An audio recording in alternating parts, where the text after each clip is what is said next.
तर पार्थ पवारांकडून 1800 कोटींची जागेची 300 कोटींमध्ये खरेदी झाल्याचा आरोप दानवे करतायत। अंबादास दानवे यांचा ट्विट करत पार्थ पवारांवरती हे गंभीर आरोप आहेत। स्टॅम्प ड्युटी म्हणून केवळ 500 रुपये भरले असंही अंबादास दानवे म्हणतायत। आमेडिया कंपनीला 300 कोटींचा व्यवहार कसा करता आला? कोरेगाव पार्कच्या जागेत आयटी पार्क उभारण्यासाठी तयारी असंही दानवेंनी म्हटलंय। आपण अंबादास दानवेंसाठी मेवा भाऊंच्या राज्यात 1800 कोटींची जमिनीची 300 कोटीत खरेदी, स्टॅम्प ड्युटी अवघे 50 रुपये 500 रुपये।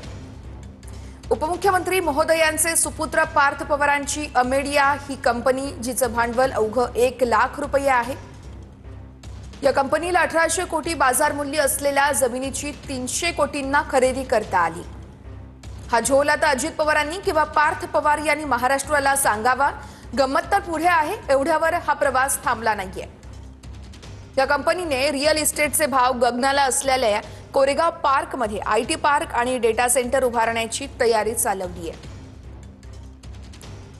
1 लाखाचं भांडवल असलेल्या कंपनीला हे कसं काय शक्य होतं, तेही विशिष्ट समाजाची जमीन असताना।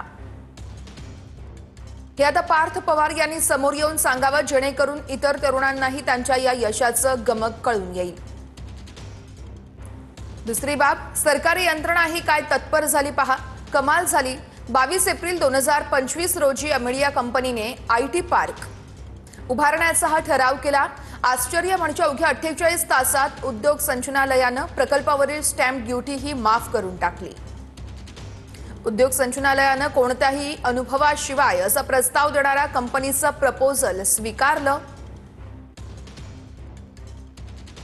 कोणत्या नियमात स्टॅम्प ड्युटी माफ केली यावर कळस, म्हणजे 27 दिवसात हा सर्व व्यवहार जिकडे तिकडे झाला। आणि या 40 एकर जमिनीच्या व्यवहारासाठी लागलेली स्टॅम्प ड्युटी फक्त 500 रुपये आहे।